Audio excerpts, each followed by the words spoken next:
नमस्कार, केटीव्हीच्या कोकण वार्तांमध्ये आपलं स्वागत। सुरुवातीला एक नजर ठळक घडामोडींवर। रत्नागिरी जिल्ह्यात राष्ट्रीय पल्स पोलिओ मोहीम विक्रमी यशस्वी। 58,815 उद्दिष्टांपैकी 58,793 बालकांना देण्यात आले पोलिओचे 2 थेंब। कुपोषणमुक्त रत्नागिरीचा संकल्प, शाळांसाठी 20 कोटी तर प्राथमिक आरोग्य केंद्रांसाठी 10 कोटींची पालकमंत्री डॉक्टर उदय सामंत यांची घोषणा। राजापूर तालुक्यातील सवतकडा धबधब्यावर अंबिकेश्वर प्रतिष्ठानचं श्रमदान। पर्यटकांची गैरसोय दूर करण्यासाठी केलेल्या कामाचं होत आहे कौतुक। आणि पतीच्या दीर्घायुष्यासाठी आणि स्वतःच्या अखंड सौभाग्यासाठी वटसावित्रीची पूजा भर पावसात मोठ्या भक्तिमय वातावरणात संपन्न। यापुढील बातम्या अल्पशा विश्रांतीनंतर। समंदर की गोद में पला है तू, अंगड़ाई लेते ही लहरें शुरू। आज यौवन की मस्ती छोड़, ले चलता हूं तुझे एक नए मोड़। आजा, तुझे माँ पुकारे अब। छेड़ देते हैं बीच से कुछ शरारत हंसी, गले लगा ले उसे ए फकीर। इंतजार कर रहा है तेरा तो, चल दे देते हैं उसे फसल की खूबसूरती तो। आजा, तुझे माँ पुकारे अब। मीलों आगे चलना है हमें, सिर्फ फसल नहीं तेरे स्पर्श की चाह में बैठे हैं शहरों में भी कहीं। उनके मुख पे भी लानी है मुस्कान, उन्हें भी देनी है एक नई पहचान। आजा, तुझे माँ पुकारे अब। फिनोलेक्स पाइप्स पहुंचाए पानी को अपनी माँ के पास। आता वळूया सविस्तर वृत्तांताकडे। रत्नागिरी जिल्हा कुपोषण मुक्त करण्याचा निर्धार व्यक्त करत पालकमंत्री डॉक्टर उदय सामंत यांनी महत्त्वाच्या घोषणा केल्या आहेत। कुपोषण निर्मूलनासाठी राज्यात आदर्श निर्माण करण्याचा संकल्प करण्यात आला असल्याचं त्यांनी यावेळी सांगितलं।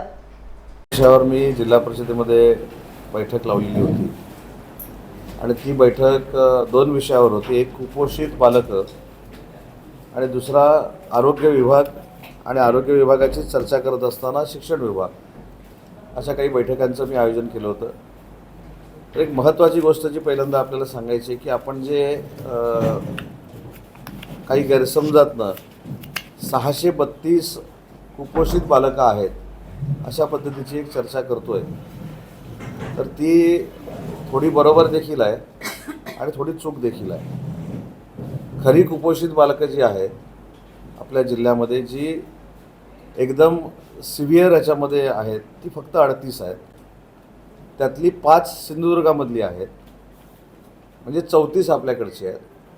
आणि 652 जी आहेत, ही 652 त्या स्टेजमध्ये जाऊ नयेत यासाठी आपल्याला प्रिकॉशन घ्यायचे आहे। आज त्या संदर्भामध्ये बैठक होऊन असं ठरलं की जे 38 बालकं आहेत त्यांना कशा पद्धतीनं या 1-2 महिन्यामध्ये या कुपोषणामधनं बाहेर काढता येईल, त्याच्यासाठी एक यंत्रणा आम्ही तयार करतो आहे।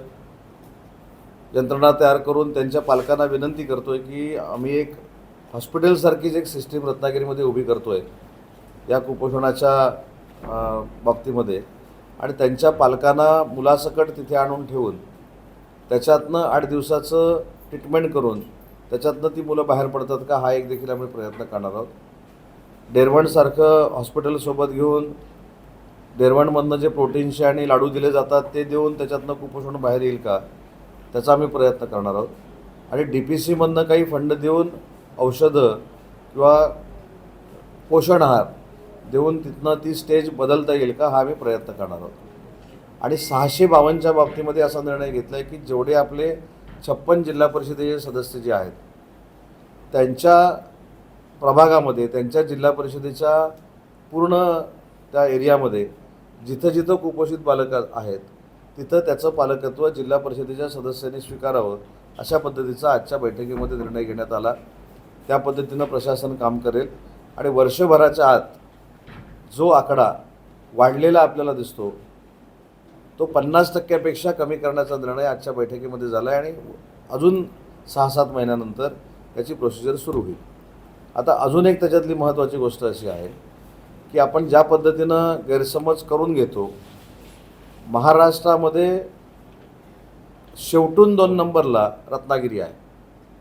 म्हणजे कुपोषण कमी असण्यामध्ये महाराष्ट्रात 2 नंबरला रत्नागिरी जिल्हा आहे. परंतु कालची सगळं वातावरण बघून, आपण दिलेल्या बातम्या बघून मी देखील घाबरलो होतो की अशा पद्धतीनं कसं काय होऊ शकलं. आणि मग त्याच्यामध्ये काजी साहेबांची प्रश्न उत्तरं, त्याला उत्तरं, सगळं घाबरलो होतं मी. आता एवढं कसं काय कुपोषण निर्माण झालं. तसं काहीच नाही आहे. आपण महाराष्ट्रामध्ये 2 नंबरला आहोत.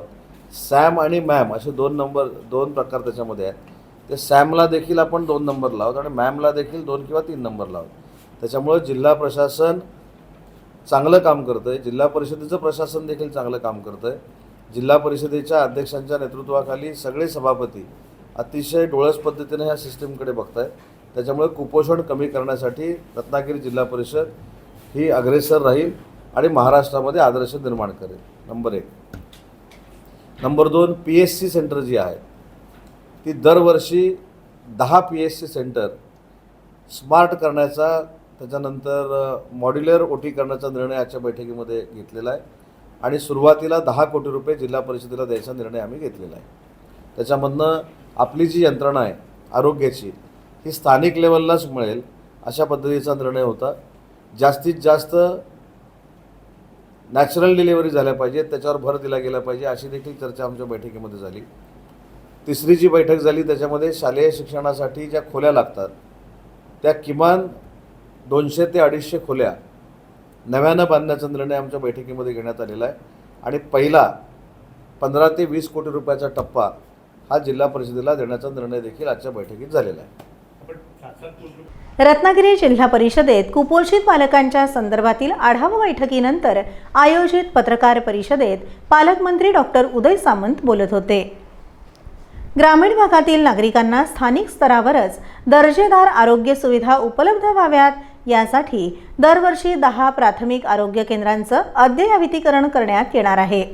या कामासाठी 10 कोटी रुपयांच्या निधीची तरतूद करण्यात आल्याची माहिती त्यांनी दिली. तसंच जिल्हा परिषद शाळांचा कायापालट करण्यासाठी जिल्ह्यात 200 ते 250 नवीन वर्गखोल्यांचं बांधकाम करण्यात येणार असून शाळांच्या दुरुस्ती आणि पायाभूत सुविधा उभारणीसाठी 20 कोटी रुपयांचा निधी उपलब्ध करून दिला जाणार असल्याची घोषणाही पालकमंत्री डॉक्टर उदय सामंत यांनी केली. करतात 7 कोटीचं अजून काहीच पैसे दिलेले नाहीत जिल्हा परिषदेला. सगळे मिळून 20 कोटी रुपये द्यायचा निर्णय घेतलेला आहे. आणि 10 कोटी रुपये PSC सेंटरसाठी देण्याचा निर्णय घेतलेला आहे.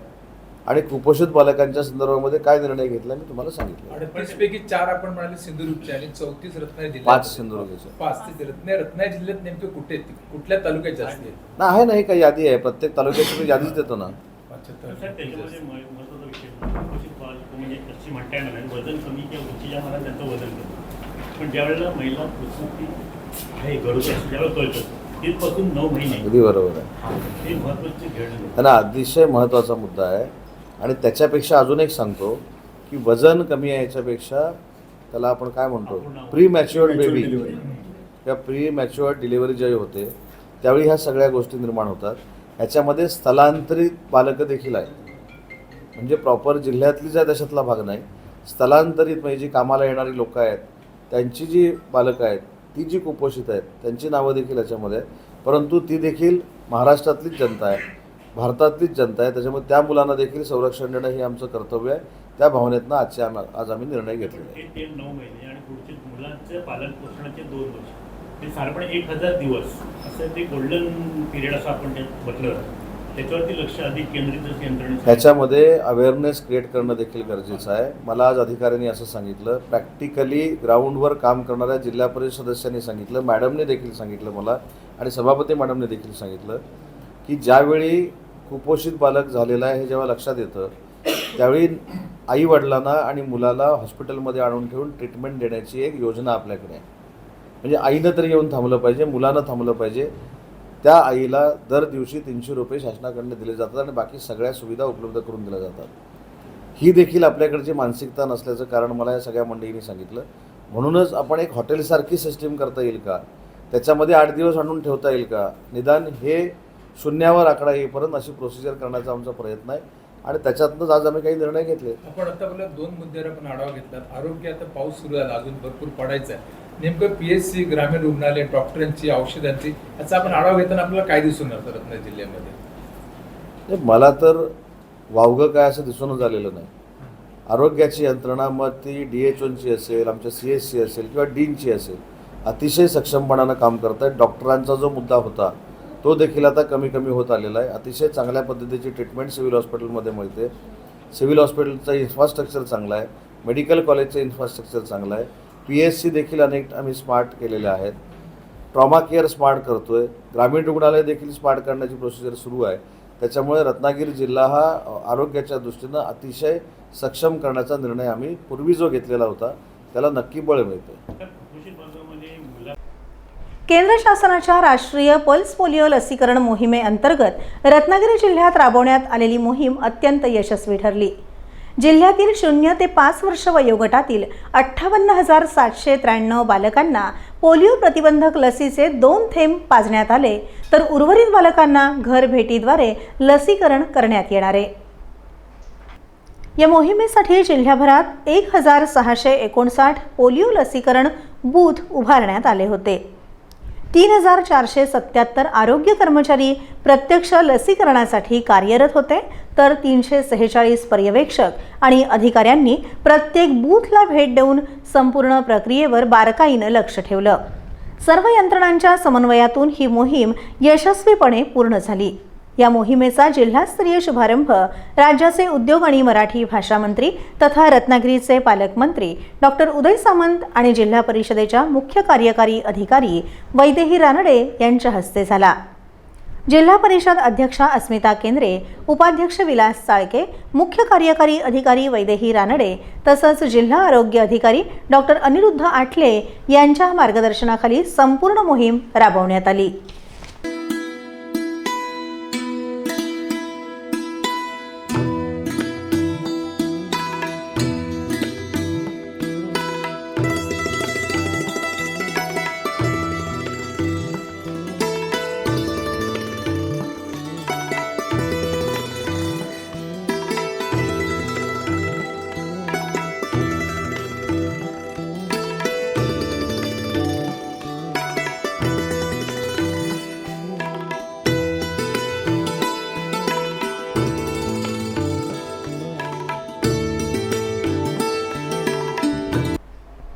राजापूर तालुक्यातील मौजे चुना कोळवण इथल्या अंबिकेश्वर प्रतिष्ठान यांच्या माध्यमातून प्रसिद्ध सवतकडा धबधबा परिसरात श्रमदान उपक्रम राबवण्यात आला.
या उपक्रमाअंतर्गत धबधब्याकडे जाणाऱ्या धोकादायक पायवाटेवर बांबूचं रेलिंग उभारून पर्यटकांच्या सुरक्षिततेची व्यवस्था करण्यात आली.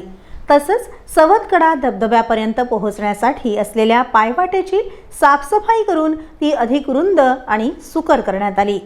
या श्रमदान मोहिमेत प्रतिष्ठानच्या ग्रामीण तसंच मुंबईतील कार्यकर्त्यांनी उत्स्फूर्त सहभाग घेतला. धनु कांबळे, लक्ष्मण मटकर, शिवराम सोयने, संजय मटकर, जगदीश पळसमकर, नानबाबू, प्रवीण मटकर, सूरज पळसमकर आणि यश मटकर यांनी मेहनतीनं काम करून हा उपक्रम यशस्वी केला. पर्यटन स्थळ स्वच्छ, सुरक्षित आणि पर्यटकांसाठी अधिक सोयीस्कर व्हावं या उद्देशानं राबवण्यात आलेल्या या श्रमदान उपक्रमाचं परिसरातील नागरिकांकडून कौतुक करण्यात येत आहे. मटकर, चुना कोलवण, राजापूर तालुक्यातील सवतकडा हा धबधबा मागील काही वर्षापासून प्रसिद्धीच्या शिखरावर पोचलेला आहे आणि असंख्य पर्यटक ह्या पावसाळी सहलीसाठी इथे आवर्जून भेट देतात. त्या धबधब्याची जी पायवाट आहे खाली उतरण्याची ती पावसात दरवर्षी थोडीशी खराब होते, तर त्याची डागडुगी करण्यासाठी पर्यटकांची गैरसोय होऊ नये म्हणून मौजे चुनाकोलवन आंबेडकर प्रतिष्ठानच्या माध्यमातून आम्ही दरवर्षी श्रमदान शिबिराचं आयोजन करतो आणि येणाऱ्या पर्यटकांची गैरसोय दूर व्हावी म्हणून ती पायवाट दुरुस्त करतो. हा सवतकडा राजापूर तालुक्यातील ओणीपासून जवळपास 5 किलोमीटरवरती अंतरावरती आहे आणि दरवर्षी ह्या सवतकड्याचा आनंद घेण्यासाठी असंख्य पर्यटक आपल्या कुटुंब कबिलासह इथं आवर्जून भेट देतात. तर आपणही ह्या माध्यमातून आम्ही सर्वांना आवाहन करतो. हा निसर्गरम्य सवतकडा सध्या खूप प्रसिद्ध झालेला आहे. तर आपणही या सवतकड्याचा लाभ घेऊन आपल्या कुटुंबासह आपल्या ह्या कोकणात ह्या पावसाळी सहलीनिमित्त धबधब्याचा आनंद घेऊन आपण हा सवतकडा आणखी नावारूपाला आणू शकता. आणि मी सर्वांना आमच्या वतीने मंडळाच्या वतीने सर्वांना आवाहन करतो की आपणही सवतकड्याची आपल्या नातेवाईक मित्रमंडळींपर्यंत हा सवतकडा पोचवावा आणि सर्वांना ह्या पावसाळी निसर्गरम्य कोकणात जास्तीत जास्त लोकांनी यावं आणि इथल्या कोकणातलं निसर्गरम्य जे स्वरूप आहे ते लोकांपर्यंत पोचवावं असं मी सर्वांना विनंती करतो. या सवतकड्यावरती जे पर्यटक येतात त्यांना पुन्हा एकदा नम्र विनंती करू इच्छितो मौजे चुनाकोलवन आंबेडकर प्रतिष्ठानच्या वतीने आपण इथे आल्यानंतर उंच ठिकाणावरून उडी मारण्यात आला ज्याच्यातनं आपल्याला इजा होणार नाही. जे पर्यटक येतात त्यांनी मद्यपान करणं टाळावं ज्याच्यातनं इतर येणाऱ्या पर्यटकांना त्रास होईल ह्याची एक खबरदारी घ्यावी आणि जे लोक मद्यपान करून येतील त्याच्यावरती प्रशासन आणि स्थानिक इथली लोक यांची पूर्णपणे करडी नजर आहे. याची सर्वांनी नोंद घेऊन ह्या सवतकड्याचं नाव कुठेही खराब होणार नाही याची सर्वांनी काळजी घ्या आणि सर्वांनी मिळून या सवतकड्याचा आनंद घ्यावा असं मी मौजे चुनाकोलवन आंबेडकर प्रतिष्ठानच्या वतीने सर्व पर्यटकांना पुन्हा एकदा आवाहन करतो. राज्य सरकारनं नुकसानग्रस्त शेतकऱ्यांना जाहीर केलेली मदत ही शेतकऱ्यांची एक प्रकारची थट्टा असल्याची प्रतिक्रिया कोकण हापूस उत्पादक शेतकरी संघटनेचे अध्यक्ष प्रकाश साळवी यांनी दिली. ही जी काय शेतकऱ्यांची कर्जमाफी झाली ही आमच्या शेतकऱ्यांची थट्टा आहे. एका झाडाला 225 रुपये म्हणजे हे कुठल्याही तऱ्हेचं योग्य नाही. तेव्हा ह्या कर्जमाफीचा आम्ही धिक्कार करतो आणि याच्यावर आमची मागणी एका कलमाला 5,000 रुपये, हेक्टरी 5 लाख ह्या कर्जमाफीला त्यांनी सरकारने याचा विचार करून ह्या कर्जमाफीत वाढ करून आम्हाला शेतकऱ्यांना जे काही मदत करावी आणि शेतकऱ्यांचं सहकार्य करावं. 2027 मध्ये होणाऱ्या जातीनिहाय जनगणनेमधील त्रुटी सरकारनं दुरुस्त करून योग्य पद्धतीनं ही जनगणना करावी अशी मागणी युनिटी ऑफ मूल निवासी समाज राष्ट्रीय अध्यक्ष कमलाकांत काळे यांनी केली. आज रत्नागिरीमध्ये छत्रपती शाहू महाराजांच्या आणि राव बहादूर सी.के. बोले साहेबांच्या संयुक्त जयंतीच्या निमित्ताने बहुजन सामाजिक ऐक्य परिषदेच्या माध्यमातून एक कार्यक्रम आयोजित करण्यात आलेला आहे आणि या कार्यक्रमाचा मुख्य विषय जो आहे की 2027 होणारी जी जातीनिहाय जनगणना जी केंद्र सरकारने घोषित केलेली आहे ही जातीनिहाय जनगणना योग्य पद्धतीने केली जावी. या देशातल्या OBC भटकेमुक्त बलुत्यांच्या जाती आहेत, त्याच्यामध्ये विशेष मागासलेल्या जाती आहेत, अनुसूचित जाती जनजाती आहेत आणि इतरही जे सामाजिक धार्मिक समूह आहेत या सर्व समूहांची जातीनिहाय वस्तुनिष्ठ माहिती या जनगणनेच्या माध्यमातून गोळा केली जावी आणि या जनगणनेच्या माध्यमातून जर ती वस्तुनिष्ठ जनगणना जर झाली तर लोकांच्या सामाजिक आर्थिक किती विकास झाला आहे, त्यांची काय परिस्थिती आहे हे समोर येऊ शकते.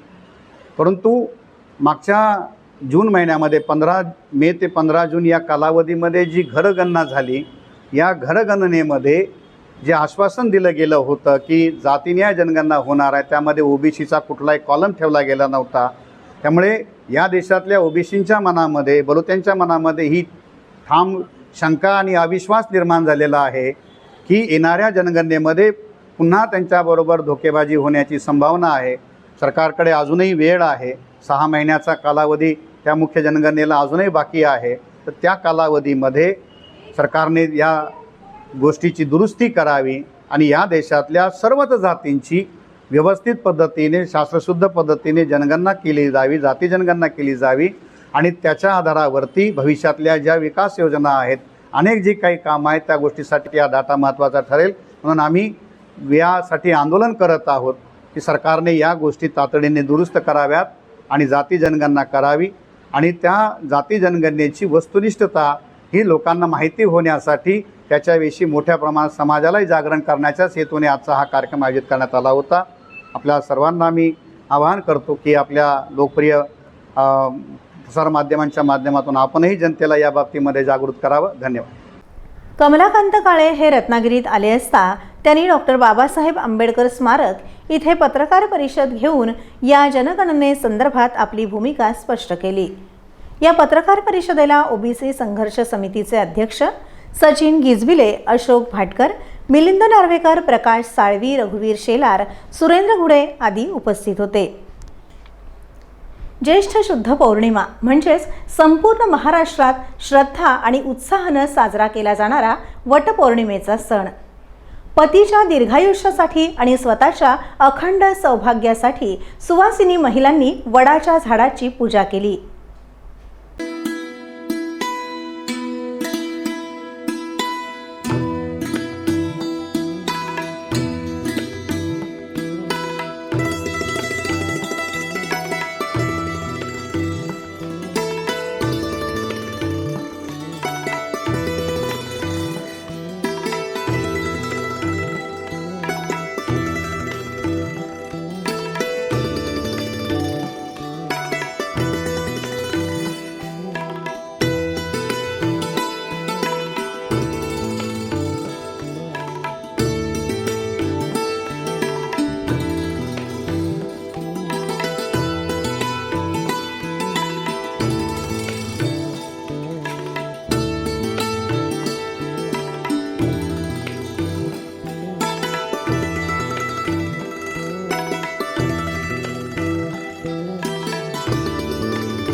रत्नागिरी शहरातील विठ्ठल मंदिर तसंच नाचणे येथील नवलाई मंदिर परिसरात सकाळपासूनच महिलांची मोठी गर्दी पाहायला मिळाली.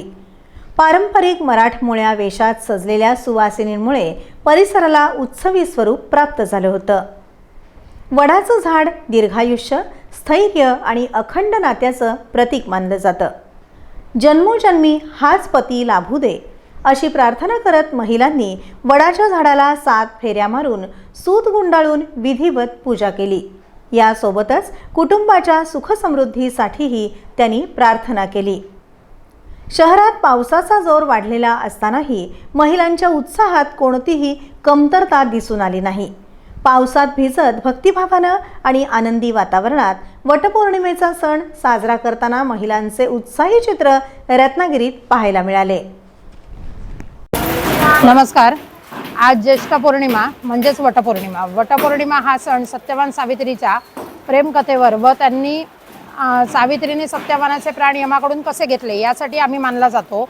या सणाला स्त्रिया, सुवासिनी स्त्रिया, नवीन लग्न झालेल्या स्त्रिया या आपल्या पतीकडे, या यमदेवाकडे आपल्या पतीचे प्राण परत मागावे यासाठी झगडतात. आपल्या पतीला दीर्घायुष्य मिळावं यासाठी, आम्हाला 7 जन्म हाच पती मिळावा यासाठी आम्ही वटपौर्णिमेची पूजा करतो. तरुणाईला सांगायचं एकच गोष्ट अशी की आजच्या काळात तुम्ही जे काय भांडणं करता, ब्रेकअप करता, जीव एकामेकांचे घेता, इथपर्यंत तुमच्या क्षुल्लक गोष्टी पोचतात, त्या पोचू नये, समजुतीने सोडवता येतात. जर सावित्री सत्यवानाकडे आपल्या पतीसाठी प्राण मागून परत आणू शकते यमाकडून, तर तुम्ही एवढ्याशा गोष्टीवरनं काय असं करता?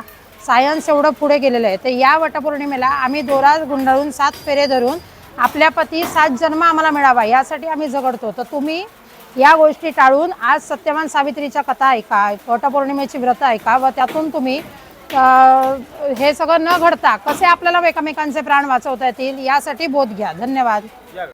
पुन्हा एक नजर ठळक घडामोडींवर. रत्नागिरी जिल्ह्यात राष्ट्रीय पल्स पोलिओ मोहीम विक्रमी यशस्वी. 58,815 उद्दिष्टांपैकी 58,793 बालकांना देण्यात आले पोलिओचे 2 थेंब. कुपोषणमुक्त रत्नागिरीचा संकल्प. शाळांसाठी 20 कोटी तर प्राथमिक आरोग्य केंद्रांसाठी 10 कोटींची पालकमंत्री डॉक्टर उदय सामंत यांची घोषणा. राजापूर तालुक्यातील सवतकडा धबधब्यावर अंबिकेश्वर प्रतिष्ठानचं श्रमदान. पर्यटकांची गैरसोय दूर करण्यासाठी केलेल्या कामाचं होत आहे कौतुक. आणि पतीच्या दीर्घायुष्यासाठी आणि स्वतःच्या अखंड सौभाग्यासाठी वटसावित्रीची पूजा भर पावसात मोठ्या भक्तिमय वातावरणात संपन्न. यासोबतच हे बातमीपत्र संपलं. नमस्कार.